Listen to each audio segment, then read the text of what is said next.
হাই friends, কি খবৰ আপোনালোকৰ? আশা কৰিছোঁ আপোনালোকে চবে ভালে আছে। চ' আজি আপোনালোকক মই দেখাব গৈ আছোঁ দোচা ৰেচিপি। পিয়ৰ সাত্বিক হয়, কোনো ধৰণৰ আপোনাৰ ইয়াতে পিঁয়াজ নহৰু ইউজ কৰা নহ'ব। চ' আপোনালোকে চাওক, ইয়াতে দালি আৰু চাউল একেলগে ভিজাই থোৱা আছে। আগতে আমি বেলেগকৈ ভিজাইছিলোঁ, পিছত এইটো মিক্স কৰা হৈছে, ঠিক আছে। এতিয়া আমি এইটো বস্তুটো পেষ্ট কৰিম আৰু পেষ্ট কৰি কিনে গোটেইখিনি প্ৰচেছ আপোনালোকক দেখুওৱা হ'ব। যদি আপোনালোকে খাব বিচাৰে আমাৰ ৰেচিপি আৰু যদি আপোনালোকে গুৱাহাটীত আছে তেনেহ'লে আপোনালোকে জমেটোত গৈ কিনে সাত্বিক ভোজ সাৰ্চ কৰিব।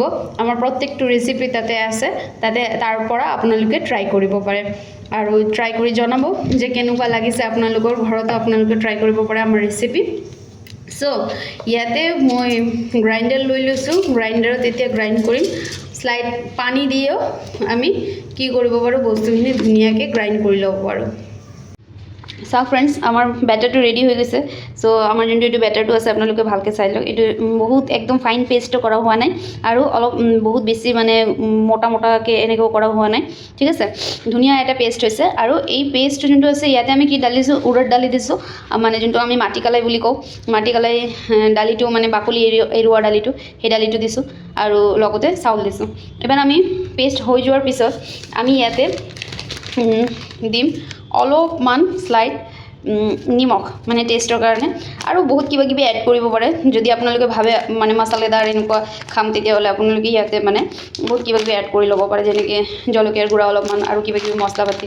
তো মই ইমান বস্তু এড নকৰোঁ, যিহেতু বস্তুটো মানে বহুত চিম্পলি মই বনাব খুজি আছোঁ। স্লাইড নিমখ দিলোঁ আপোনালোকৰ আগতে। আৰু এতিয়া মানে এই বস্তুটো মই ঢাকি থৈ দিম আৰু একদিনৰ কাৰণে। জিৰা গুড়া দি আছোঁ অলপমান, নিমখ মই দি দিলোঁ অলৰেডি।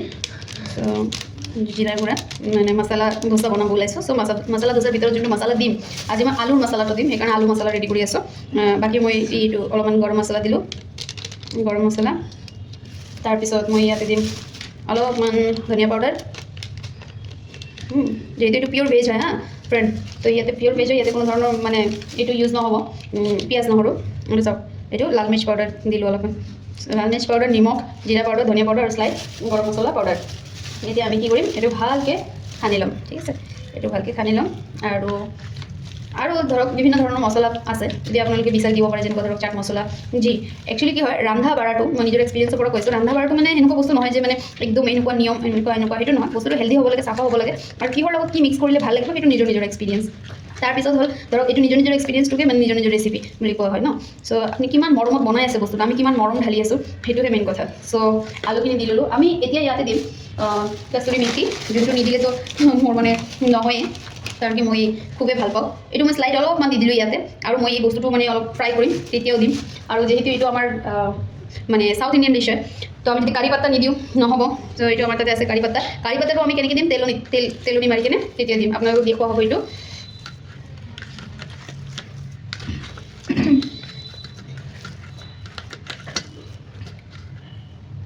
তো ফ্ৰেণ্ডছ, আমি ইয়াতে তেল দি দিলোঁ, স্লাইড তেল দি আছোঁ। আমি কি কৰিম, আলুখিনি ভাজিম, ঠিক আছে।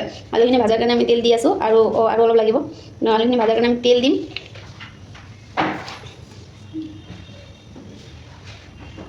তেলটো আমি কি কৰিম, গোটেই কেৰাহীটো তেনেকৈ ঘূৰাই ল'ম, যাতে আলুখিনি চিপকি নাযায়। তেল দি দিলোঁ। এতিয়া আমি আলু পিটিকাখিনি ভাজিবৰ কাৰণে ফাৰ্ষ্টতে আমি দিম ইয়াতে শুকান জলকীয়া। আমি চাউথ ইণ্ডিয়ান ফ্লেভাৰটো আনিব বিচাৰি আছোঁ। চ' শুকান জলকীয়া দি দিলোঁ, আৰু দিম এটা, বেছি নিদিওঁ, দুটাই দিম।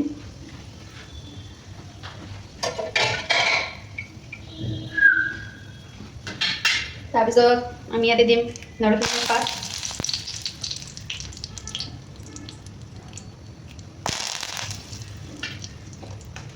তাৰপিছত মেইন ইনগ্ৰেডিয়েণ্ট নৰসিংহৰ পাত, আৰু কি হয় কলা তেহেৰ মানে সৰিয়হ, সেইটো দি দিলোঁ। তেতিয়া লগে ফুটা আৰম্ভ কৰি দিয়ে, সেইকাৰণে আমি গেছটো কমাই দিম। তাৰপিছত আমি আমাৰ আলুখিনি দি দিম। কেঁচাও দিব পাৰে আলুখিনি, মানে কেঁচা মানে বইল আলুখিনি ডাইৰেক্ট দিব পাৰে মছলা চছলা ইউজ কৰি, কিন্তু মই মানে অলপ ফ্ৰাই কৰি দিলে ভাল পাওঁ আৰু।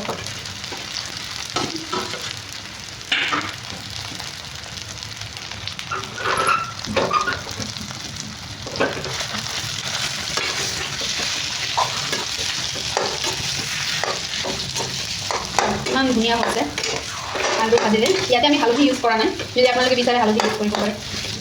বঢ়িয়া এটা স্মেল আহিছে, বহুত ধুনীয়া ফ্ৰেগ্ৰেঞ্চ এটা আহিছে।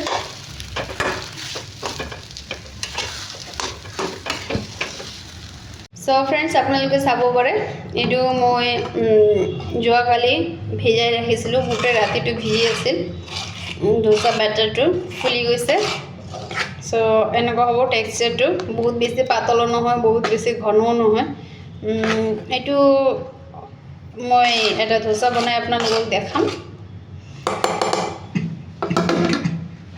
সো ফ্ৰেণ্ডছ চাওক এতিয়া আমি ডোচাটো বনাব গৈ আছোঁ ডোচাটো বনাবৰ কাৰণে আমি বেটাৰটো গোল এটা হাতা দি এনেকৈ দিম আৰু দি কেনে একদম হালকা হাতেৰে প্ৰেছাৰ দিব নালাগে একদম হালকা হাতেৰে আমি এনেকৈ তাৱাৰ ওপৰত ঘূৰাই থাকিম সো তাৱাটো একদম ধুনীয়াকৈ ফাৰ্ষ্টত অলপমান গৰম হ'ব দিব লাগিব তাৱা পানী অলপ দি কিনে চেক কৰি ল'ব যদি পানীটো পূৰা একদম মানে ডান্স কৰি আছে তেতিয়াহ'লে গম পাব আৰু আপোনাৰ হৈ গৈছে তাৱা ৰেডি ডোচাৰ কাৰণে সো ডোচাটো আমাৰ হৈ গ'ল এতিয়া আমি এইটোৰ ওপৰত আলু দি দিলোঁ আমাৰ যিখিনি মছলা আছিল মছলাখিনি দি দিলোঁ তাৰপিছত চাব আমি যেতিয়া ডোচাটো হৈ যাব হৈ যোৱাৰ পিছত মানে কি হ'ব ডোচাটো নিজে নিজে উঠি আহিব নিজে নিজে উঠি আহিলে গম পাব যে ডোচাটো হৈ গৈছে আমাৰ ৰেডি উঠাব পৰা হৈ গৈছে সো আমি এতিয়া এইটো ফোল্ড কৰি আছোঁ আপোনালোকে ট্ৰায়েংগল শ্বেপো দিব পাৰে যাৰ যোনটো ভাল লাগে যেনেকৈ ভাল লাগে তেনেকৈ দিব পাৰে সো ফ্ৰেণ্ডছ চাওক আমাৰ ডোচাটো ৰেডি হৈ গ'ল আপোনালোকৰ কেনেকুৱা লাগিছে নিশ্চয় জনাব থেংক ইউ